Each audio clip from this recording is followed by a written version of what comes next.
Ready then? Not yet. Okay. Oh, sorry.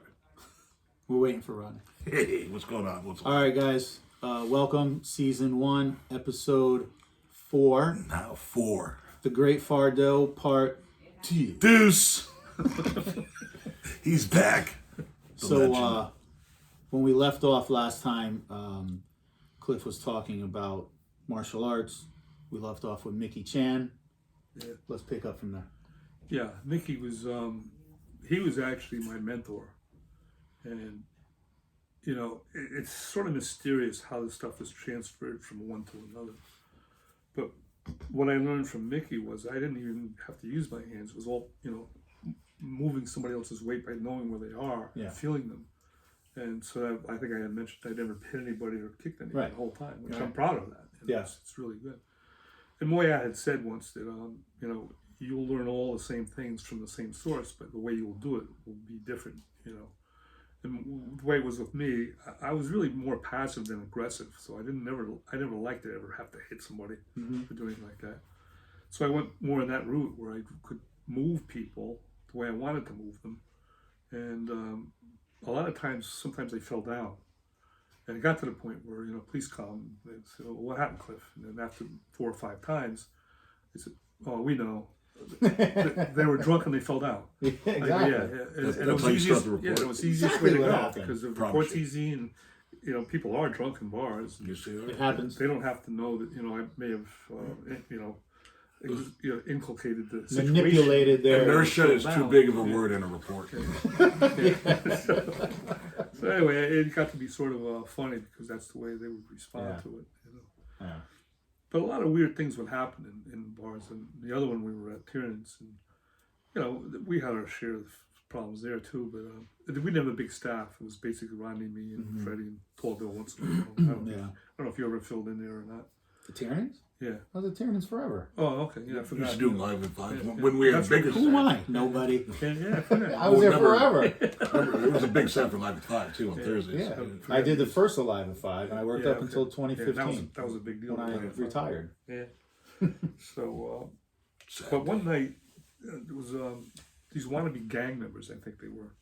It was a busy night. Where was this? In Tiernan's. Tiernan's, okay. The back door. And Tall Bill's there, and of course he's as high as he is. And this guy, and I don't know what nationality he was, but he was standing in front of Tall Bill trying to intimidate Tall Bill. He was like jumping up and down. And it's like, you know, you need to step on it to get to Tall Bill's head. You know? I'm watching it. Oh, what the hell is this? You know, so I come into it. You know, I'm not doing it. I just came into, you know, sort of like be a buffer there, like they were, and they're out now. They're not coming back in. Right. And this guy moved real quick. He did something real fast, and I had the feeling, you know, when he was in front of me. Well, you know, you're always being aware of somebody. But as he sort of came in me, I pushed him back, and I didn't think anything of it, you know. And then they dissipated. The friends of his said, "Let's get out of here." And like they were wanting to be in the, I think they wanted to be in the Young Lords or something. Or what is that called? That group I forgot. One of those gangs. All right. Whatever. The Bridgeport gang. So later on, I go in. I felt my ear, and it was all, you know, it was like sticky and slippery. Yeah. It was blood, you know. And I look at it like this, and I went out and I talked to Tall Bill, and I said, "Did you get cut?" Because I thought maybe their blood got on me somehow. No, but that kid, when they made that real quick movement, had a little blade. Really? Yeah. And he caught me right here in the lobe of the ear, which is a good spot to get. You know, I mean, if you get your neck, that's a big problem. Yeah. And he hit me here, but just to say, you know, people listening to what we talk about, you just don't ever know what's going to happen. Yeah. And in the same place at the back door, I threw this guy out, and he had a little chain, you know, I didn't see. And he swung it real fast, and it hit the door. And he said, that must have hurt. He thought he had hit me. You know, again, you know, these weird things happen. Yeah. You know, so just to, you know, give people a sort of a glimpse of we actually talked about Temple Bar and the Seamus incident. The bottle thing. Oh yeah, well, that was amazing. Andy and we kind of cover like the court also, the ram and the groundhog. Everybody was there then, you know, the groundhog, the giraffe, the ram, the hippo, Andy the ram, you know, the ram. Yeah, I was saying Big House was there. Big House, yeah, he was there. I think one of the lawyers asked, she was so real interested in all the names we had. And she goes, "Is Big House big?" Yeah, he's real big. How big do you want him to be? He was natural too. He's a natural, not steroids. Right? Yeah.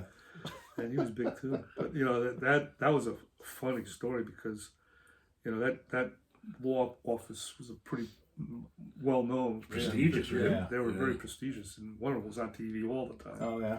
And they thought they were going to have a field day with a bunch of bouncers from the Temple Bar. And one of the first witnesses, well, Freddie turned out to be the hero of the whole thing. He was spectacular. But, of course, spectacular. Yeah, he was good. He deserved all the accolades. Was he drunk? In court? Yeah, probably. Kidding. Anyway, he was real good. And I think I didn't go because the lawyer. I did my deposition, but the lawyer didn't want me. I think he thought that I said too much. Maybe I don't know. Yeah. Freddie was perfect for it because he got right to the point and said some things he wasn't supposed to, but got away with it. Yeah. But anyway, I think when the Ram got up, the people don't know. This lawyer is one of the junior lawyers is thinking, well, I'm going to have a field day with this guy. Yeah. So he starts talking to him and asking the questions, and then the Ram starts going into the viscosity of blood and all the scientific terms. The Ram was an EMT at the time? Nobody knew that he was an EMT during the daytime. Just a stupid bouncer. Yeah, just a dumb bouncer. Just a dummy. So this law was, well, how do you know all about that? And I think it was divulged during the course of the trial that he was an EMT, and then he joined the fire department, or he was in the fire department, and then I think went to the police department. Oh, that's right. Yeah, he sort of like jumped from one to the other. But he had, all the. That's what you needed at that moment. Yeah. When and the way that whole thing evolved, people don't know, but we had upstairs and downstairs. We had some people that knew us very well, and some of them used to get thrown out every week. Every weekend. Yeah, and they knew the routine. You go up to them and said, you can't say nobody stays. Everybody's got to go. If you're involved in it, I don't care whether you were right or wrong. Yeah. You got to go. Yeah. And they all conceded to that. They concurred with what we did. Yeah. And that night, I let Freddie go by himself. Usually, if we had somebody we were taken out, we'd both go. Of course. And so I let him go. He's going by himself. It's no problem. It was crowded, And then some kid comes running up to the back door. I was at the back door, and he's full of blood. And he goes to me, he says, "You better get up front. Your boy's in trouble." And so, he's talking about Freddie. So I go up front, and this is what had happened. The guy came over the bar, broke the bottle on a person's head, slashed his neck, and cut his carotid artery. Yeah. And he was all coked up, and he'd studied Taekwondo, and he's kicking and doing all kinds of stuff. And really? Yeah, Fred was like having a hard time with him. And so when he was who was this? Who are you talking about with the Taekwondo? The one with the bottle, or no, the other one? Yeah. Okay. Yeah. I think because that's the way it looked. Okay. So anyway, it wouldn't surprise me if he did. And he wasn't too well loved by a lot of people. Yeah, I remember that. Very true. Yeah. But anyway, he's there, and Andy says, "Cliff," he says, "I can't stop this." He says, his artery's cut. And I said, "Andy, if anybody can help him, you can do it."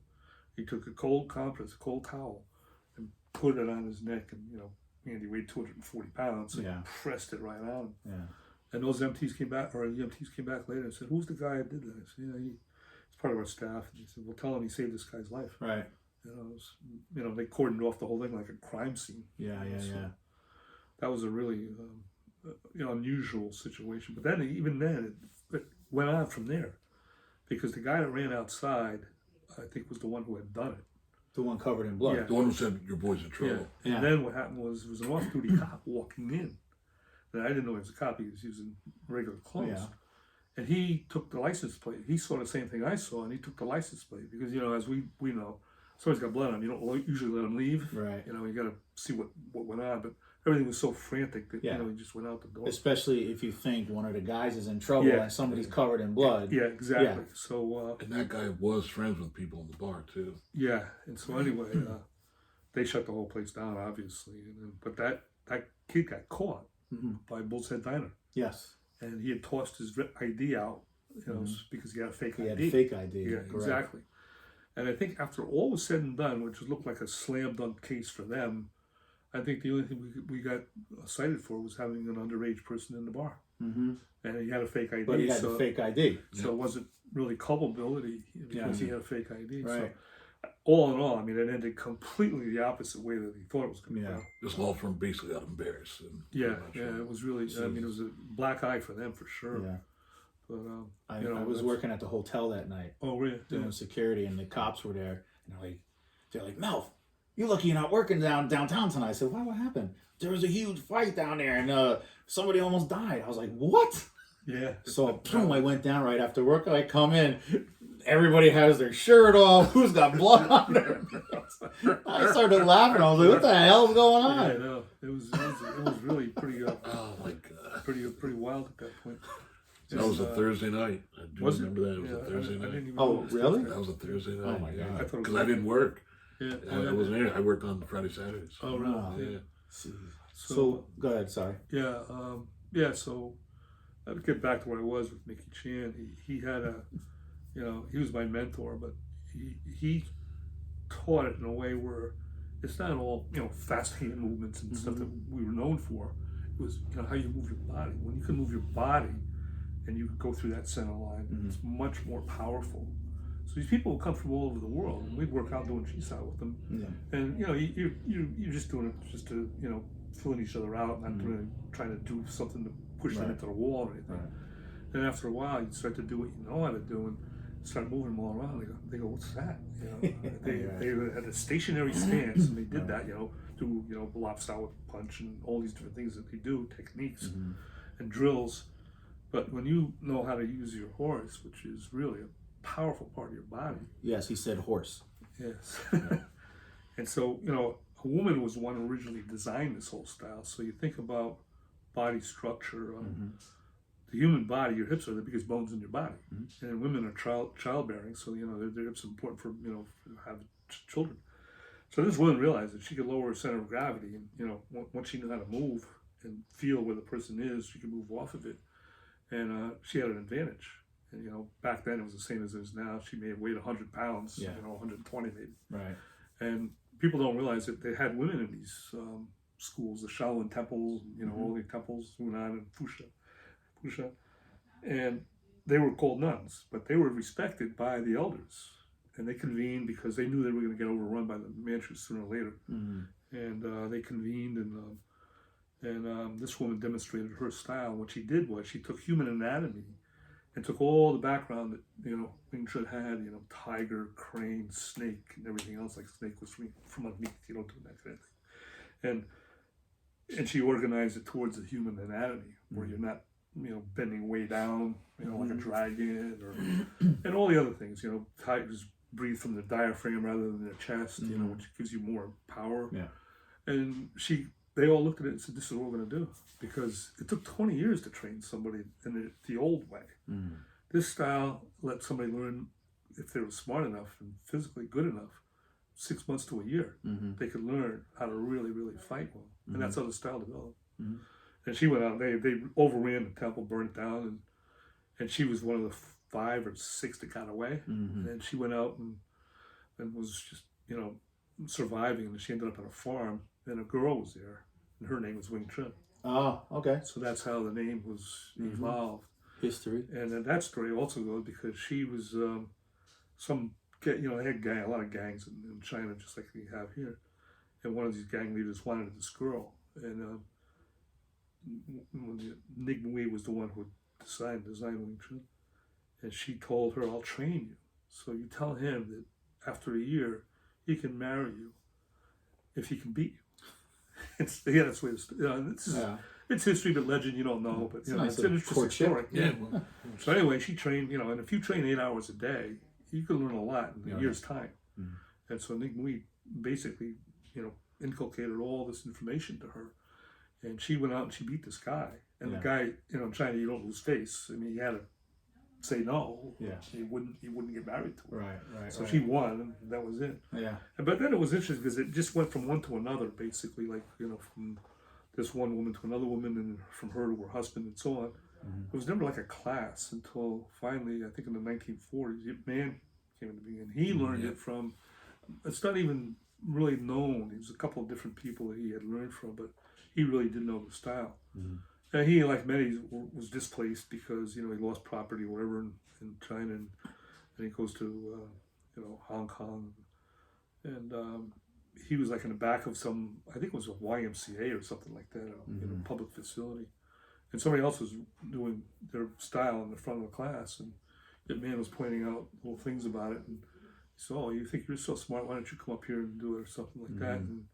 And he did demonstrate what he did. And I guess he demonstrated against the person who was the one who was doing the class, and basically pushed him around pretty well. Yeah. And, then they realized, he does know something. He's something. There's something going on.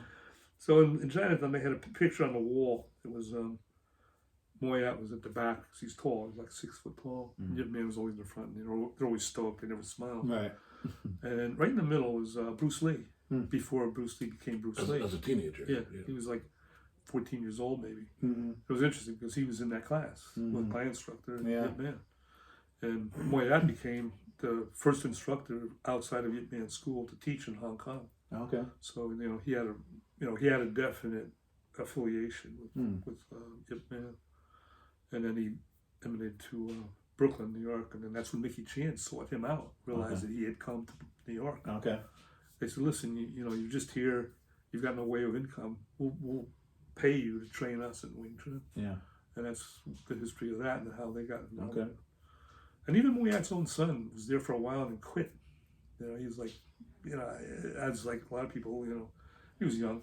Then also later on, he realized, this has got something, and his father really had this ability to give him a gift. Yeah.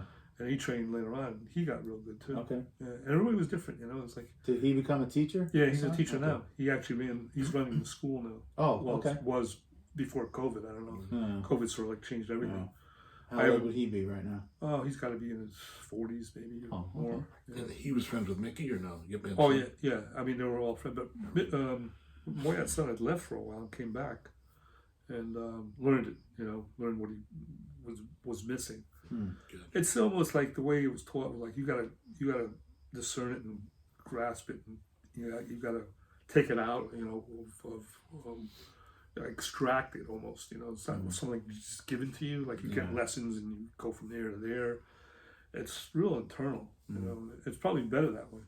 But Chi Sao in the end, where you do sticky hands, that's really the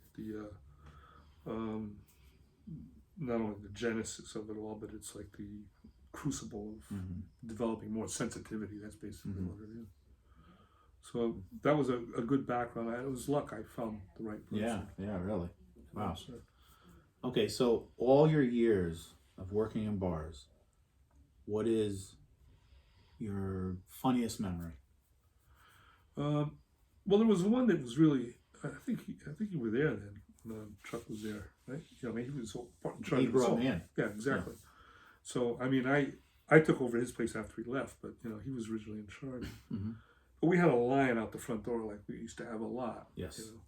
And we had a guy named Fat Frank at the front door. I don't know from him. He was like 400 pounds. Big guy. Yeah. So, basically, he did IDs. And actually, he was affiliated with CD. So we told you about all the names. So there you go. There's another one. That's right. So anyway, there's like a line out all the way out to the parking lot. Yeah. This guy standing with glasses. Nice looking guy. Meek. And these other group of guys who people don't understand. Some people just like to have violence for entertainment. It's part of life. It's true. Yeah. And one of these guys came up and punched him, and broke his glasses, cut his face. So Chuck was there, and Chuck, knew first aid from being special forces and stuff. You always get first aid, and he was tending to him, but he's bent over the top of him, and Fat Frank is bent over the top of Chuck.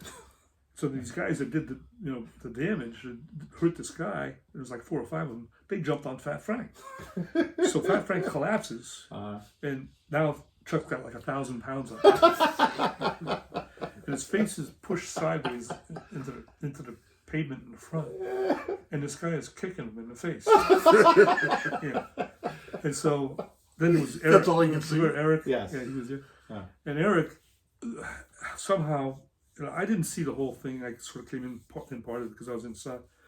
But, this is the story how it evolved. So what happened was these guys finally, when somebody got a call off to the police, I mean, they come down there immediately because Chuck was a hero. Former officer. Had a great reputation, all kinds of accolades and special operations he did. So they come flying in there like the cavalry, you know. And so, meanwhile, these kids all ran over to Subway. They ran into Subway, which is across the parking lot, right? Cafe, which is where CVS is, I believe now. Yes, you get shop right on West Main. So anyway, when the cops get there, Eric, I think, said, they ran over into Subway. Mm-hmm. So the police go with Chuck into Subway. Chuck's looking underneath the tables for the shoe. And his police, his brethren are there like, what's he doing? Yeah. It's like he's looking for the shoe. Yeah. So then the story continues because what happens is Eric was working down the street in a cabinet maker. He was a carpenter. I went to high school with Eric. Oh, okay. Yeah. So he is he a steroid guy or not? Well, later on he became one. When he first started, he wasn't. He was 170 pounds. Later on, he got real big. But anyway, he was working in a cabinet shop down the street. He knew the guy who created the situation, kicked Chuck. Okay. So what happens is, just by sheer fate, this guy comes into the cabinet shop. He gets a job there, and so Eric knows who he is. So Eric didn't do anything initially, but what happened was the guy tried to steal stuff from Eric's toolbox or something. Oh, so Eric goes nuts right inside the place and beats the shit out of the guy. Right? Yeah. And the owner's, what the hell are you doing? I mean, just hired this guy and beating the shit out of him. So Eric told him what had happened. He goes, no, I understand now. Mm-hmm. So then Eric went back and told Chuck later. It's like 6 months after. Mm-hmm. So it's sort of like a poetic justice, They did come back around. Case closed. Looking for the shoe. I remember you told us that Chuck described the shoe. It was a Converse and it kept going like this. So I mean, it's funny, but I mean, it's sort of bad, but it's still, it was a funny story. Funny to us. Yeah. Funny to us, because that's normal. We weren't getting kicked. And that's what happened. It was all together with everything else.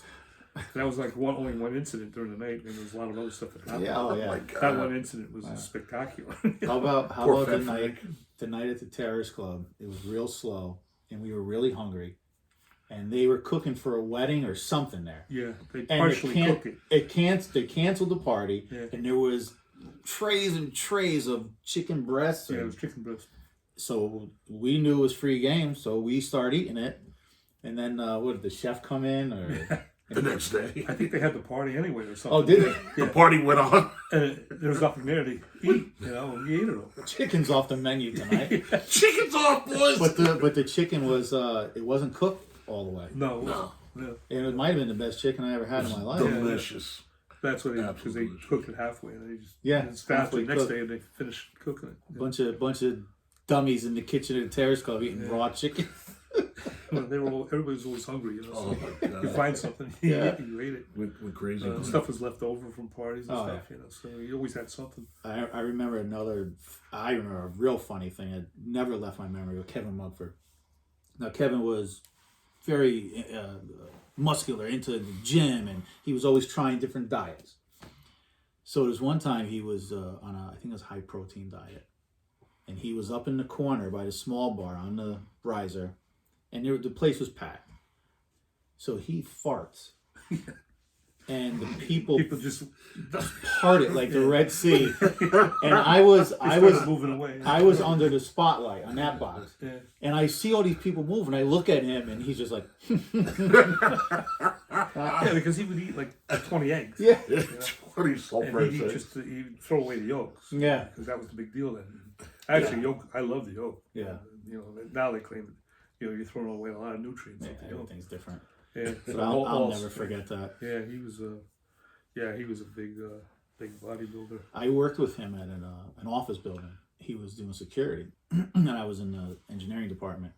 So I would, of course, always in the morning at the front desk talk to him. He goes, we knew each other. Yeah. So there's this one crazy guy. He worked for one of the companies, and he would always come out the front to smoke. And I don't know why, but he would always stare down Kevin, who was a monster. Oh, this is one where they had a challenge to a race? No, that was another guy. Oh, okay. That was another guy. Yeah, I remember the story. One story. So the guy would come in from smoking, going back to the office, and just stare at Kevin. And Kevin, He That's not the person to stare at. no, that's what the wrong fuck is he guy. looking at? What the fuck is he looking at? I was like, I said, don't worry Let it about go. it. Don't worry about it. But every day, every time the guy came down to smoke. So finally, now Kevin's staring at him. He's walking in. The guy's walking in, staring at Kevin. The guy says, "The fuck you looking at?" I was like, "Stop! No, Stop. no!" Because once this starts, Yeah. I'm not stopping that. Yeah, I know. Yeah. I was like, That was weird. I forget his name. I was like, "Dude, please just go back to work. Yeah. You don't want." Why this." was he staring at him? Did you ever find out? He was insane. This guy. There was something wrong with him. Yeah. Yeah. But then, yeah, there was a the guy who worked for Fuji Medical. It was in this office building. It was a tall, slender black guy, and he would tease Kevin all the time. Yeah. That's the one with the race. Yeah, yes. Yeah, okay. Oh, you're so big, you can't move. Now, Kevin was going to try out for the arena football. Yeah. That's how good he was. Yeah. So I arrange a race, Yeah. of course, outside by the dock. Yeah. And this guy thinks he's going to Yes. smoke him. Yeah, they race, and Kevin blows him away. Seeing something that big And moving that fast Yeah. is kind of scary. Yeah. It didn't seem like it goes together. No, and the guy was in complete shock. Yeah. Complete shock. What do you say, blue hammy? I'll Start give you limping 6 at the months. end. Yeah. It's funny. What a Well, bunch actually, of characters, man. That for my funniest night never left me, and I don't think we've actually had this discussion. Because we'll never laugh this hard ever again. And it was with Powers, and it was Woodsy, and there was a fight up the street at Terrace Club, and we're not supposed to leave the property. You know, guys left the property, and you know, you got to go get them. And Powers is running, Woodsy's running, and Woodsy's a medium-sized guy, Brian, and he's going after, you know, whoever goes after, and Powers flies past him. Yeah, Mike is a Powers bigger was man, Deceiving. Yeah. deceiving, Yeah. bigger and stronger than you think. He was called the carcass. It's called The carcass. and Woodsy described it as I was Woodsy's running fast, so right? fast, Lean, you know. Yeah. and I saw a carcass pass. That's like, he says, I'm running as fast as I can to the next door cafe. And he says, the carcass passed me. And at that point out, he was known as the The carcass. carcass. He was a carcass, and I didn't know Woodsy was called Woodsy then because he was so passive. He always, And he's always around the woods. he's around the woods. He was good with rabbits, and you know he's like Good with he rabbits. could talk to squirrels. Well, He's a Powers, woodsman. when Powers first, you know, way back, you know, I was going through, you know, every week we'd have different bouncers because they wouldn't stay. Yeah. They got too crazy. You know, I said, it's not worth the money. I don't want to work there anymore. So every 2 weeks we'd get new people. And, you know, Freddie and I, you know, Freddie was like walked around with me and stuff. He's like my number 2 or whatever. And he, we were looking at each other like, geez, we can't get anybody to stay here, you know. And Powers comes in and he's got his pants rolled up down below, you know, almost like a hick. Yeah. You know? And they said, we got this new guy. And so Powers was up on the post that's by the main bar where Yeah. I ran after that guy. Behind Big Dave. Yeah, and yeah, exactly. And so Powers is up there. I don't know who he is or what he is. And I'm over by the Radius bar, and all of a sudden, I think it was I don't know if he was a cop or not, but they had the Portchester cops there. Yeah, we briefly touched on Yeah. that. Yeah. And this turned out to be a monster fight. Yeah. And I'm walking into it, and I'm looking at it like, shit, this is gonna go. And somebody threw a bottle and hit the guy in the head, broke the glass, and the glass went in his girlfriend's eye. That's the story I told. Yeah. Yeah. Mhm. It turned out to be a major night. Yes. You know. So then, I mean, you know, all shit broke loose then. And I looked over my right shoulder, and I saw Powers standing up in the corner, and there's a sea of people between him and me. And I just looked back because I got to take care of this. Within a nanosecond, he was standing next to me. Powers got through that crowd of people. Yeah. And I don't know, Chuck asked me afterwards or what. I said, he's great. He's great. Yeah. I said, he's in. You know? Yeah. Give him a job. Yeah. And he, of course, like a lot of others, you know, was more intelligent than, you know, people give people credit for. He was trying for the FBI. Yes. He's a lawyer now. He's a lawyer now, yeah. Actually very prolific. Yeah, he's very good. Yeah, Yeah. and he's a CPA and a lawyer at the same time. You know, he's real good. And yeah, that was back then. It's like, what do you think? I think he's good. Yeah. He's a keeper. Anybody can get through that crowd, like, and he's that small guy. No, he's not a small guy at He all. got through that crowd You know, he saw what had happened. Yeah. He didn't even get a light flash, Yeah. a radio, nothing. He just Yeah. responded. And I said, that's what we need. Yeah. And he was with us for a pretty long while. Yeah. After that. He had a good run. Yeah, he did. He had a I good run. remember that night. The guy that got hit in the head with the bottle was a Portchester cop, and they're all on steroids. All Yeah, I those know. guys. Yeah. I think the barn was with me, and we had the guy just outside the kitchen against the wall. Because now the girlfriend, I think the EMTs took the girlfriend Yeah, away yeah, I because think there was so. blood coming Yeah, from no, under it was her. bad. I mean, Yeah. it was. I felt sorry for her because she Oh, it was was horrible. innocent. You know. Horrible. And he had the big flap of skin Yeah. like this. Yeah. So we had him against the wall, and he was picking me up with one arm like this, Yeah. trying to He's get strong. to the people. Yeah. And I was like, holy shit. Yeah. Yeah. And then I don't know if that was the same time or not. We had another problem with the Portchester cops, and there was a fight. And actually, what I did was actually good for them because they shouldn't get caught in a fight in a bar. Mm-hmm. So I pushed one of them out the door. I think this is where I got arrested. Remember I got arrested? When we went out later on. I got arrested for all things, right? So that was over and done with. But another steroid asshole, you know, lorded his power over everybody. Yeah. So Actually, Ronnie and I was I. wrong before starting. That's the guy that's friends with Terry. What he's talking about right now. Okay. Yeah. All right. So anyway, Ronnie comes down to visit me. Like some of the guys, Fred used to come down once in a while too. And I did Wednesday nights, and we didn't have bouncers on Wednesday nights. So I Was just that ballroom Yeah, dancing I just country and western? Yeah, I just did the door. So hold on. We'll go back to that. I remember going one night to Vizio. I think it was ballroom dancing. Yeah. You're at the front door, and you have your fold up glasses. And you got this piece of paper, and you're like, "Oh, you're collecting money. Hey, what's up, guys? What?" I think, "What are you doing?"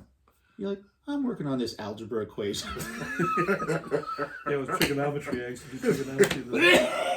Trick boy. So, What the fuck is this about? yeah, I was a little esoteric. Doing calculus. Yeah. Go ahead. I'm sorry. Oh yeah, so what was I now? I forgot where I was. Oh, because I was going to go up to visit after Yeah. after Oh, that's ballroom. right. So you know, and the guys used to do that, and he came in one night and came to visit me. And I had that, I don't know, glass of wine maybe at the most two. Yeah. I'm not drinking. No. It's the end of the night, and we decided to go to Portchester. So we got down to Portchester, and well, I don't know. I think we were going to leave, and I said, we wanted to get We something wanted to to go to eat. the diner. Yeah. So the Coney's was just down the corner. So we were going the wrong way back to Stanford. So we turned down the street, and I did a 3-point turn. Everything's good. Come back out, and this cop drives by me, and he looks at me, and I look at him. And that's that. Oh, really? Yeah. He turns around, and he pins me, you know, up against the wall. You know, making me walk the lot. You know, the lights are so bright. You know, Yeah. purposely putting in my eyes. Oh, yeah. And I walked all right. And I think I passed that part of the test. And I think for the breath analyzer or whatever it was, I think I was just on the cusp or whatever. I mean, not even that big. He wanted to nail me. So I got put in this cage, handcuffed, right? I was there until the next morning. People are coming in, they're getting cots to sit on, getting cigarettes, Yeah. talking with everybody. And here I am in this cage, you know, with my handcuffs behind my back. And he crunched them down like it was so, you know, real tight. Douche. Yeah. And Ronnie had to pick me up the next day. Now, I don't know, how many hours was that? Well, it was late anyway, so I could, you know, I let's say it's 3 o'clock in the morning or whatever. I mean, you came down about 10 or whatever, you know, later on, but you know, 6 or 7 hours. I'm there like that, standing. Yeah. It's not the way he did it purposely. Yeah, of course. Yeah, he did it purposely, and he was getting me back. Yeah. And it's like I didn't even really do anything to him. Yeah. And I had to go through all that. And it's a felony arrest. So I mean, it pleaded down to a DWAI, I think it was, driving while ability impaired. Oh. Yeah, so I thought it stood for driving while absolutely. Everyone drinking absolute. I'm absolutely impaired. I'm absolutely impaired. Well, more importantly, we made it to the diner though that morning. So, How many times have you gone to Portchester, either one of you, after work? Yeah. And the people that you throw out are there. Yeah. All the many times. Yeah. Oh, Davey Burns is a perfect example. Davey Burns. Davies and the one time, I don't know what name we could call him on this platform, but he did the door for us for a while, and was affiliated with steroids, I guess. And he brought us to a place that was next door in PC. It was called Meatateria, and then next door was the bar. And I think later on, Meatateria it was a meat place. And we go in there, and Brother Hughes came down one time with us. We'd have a great time, 3 or 4 in the morning, and there's a bunch of guys that we had no problem with, had a good time, and they saw him. And everything went right, wound up in the middle of the street. I'm going to do this, I'm going to do that, whatever. Well, we were always, and that was always the situation. We were always in the midst of something going on. One other time, we were down at Davy Burns after work, all of us. I don't know if you were there or not. And Tall Bill was with, what was his girlfriend's name at the time? Madonna? Madonna. And that's when he was really going with her. Yeah, that's when they were dating. And she's there.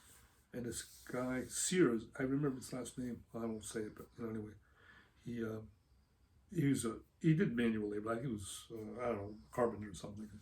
So everybody that does manual labor is pretty strong. I mean, I don't care. You go to the gym or not. If you're doing 8 hours a day where you're using your hands, it's you develop natural. strength.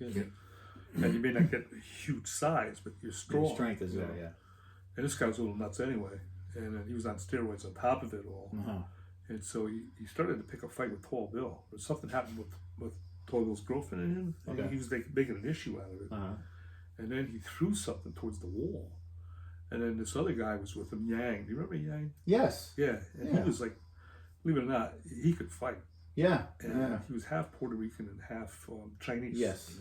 And he used to study Kung Fu down in Chinatown, where I used to go. And he used to say to me, he said, you go down there? He said, you don't go down there. So one day he was at a wedding down there, and I'm walking across the street with my gym bag. Motherfucker, you do?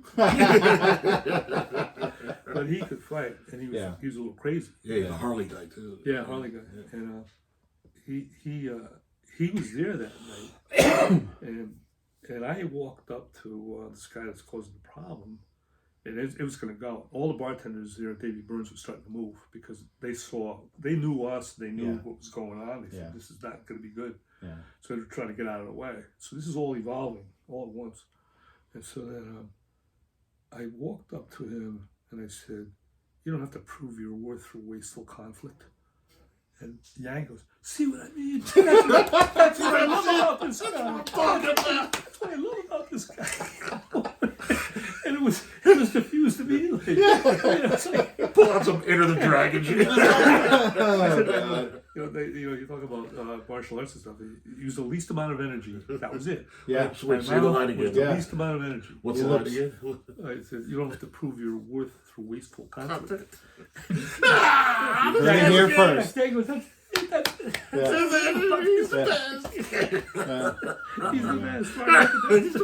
the best. Starts crying. And Tall Bill was happy too because I think he realized that this is going to be too good. He's trying to protect his girlfriend, of course. Yeah. Well, especially with Yang. And Tall Bill wasn't trying to fight him. This guy was just nuts. Yeah. He had that seed. He just liked to fight. I think the night of the carcass also, what killed it. I hate to jump around, but you were sitting at the end of the bar, and we're having such a great time at the end of the night, and we're drinking, and we started going on and on about girls coming to the terrace club and lying to their parents about where'd you go? Teen night. Not only teen night, but this was just like a regular night, like whether they were whether they were 20 or 21 or whatever, because some girls had some really good IDs. But we were just talking about the style of dress, and the poor fathers had to sit there, and girls would go, in jeans, I'm going to Sally's house, and the next other go to Terrace Club and goes, babe, where's little Annie? Oh, I think she went to the Terrace Club. Father's nightmare. Father's nightmare. And we laughed so hard. That and the carcass that night. The storytelling. He got dubbed the carcass. Yeah, I think we were in tears. We were laughing so hard. Well, the way Woodsy said it was just so funny. But he didn't mean to be funny. We saw them running across the bar. I saw them. I wasn't running. I saw them going. Enough were going, so I just stayed in this bar. And I'm watching them. Woodsy's hauling. And the carcass just pulled up from behind and went right by him. Yeah. The way he described it, he says, I'm running as fast as I can. He goes, and the car goes past me. That's like from his rugby days. Yeah. Powers. Yeah, he was so disappointed. Because he had a weird body. His waist up was tall, high. Yes. He had short legs, Yeah. you know. Yeah. So he almost like a dwarf, but he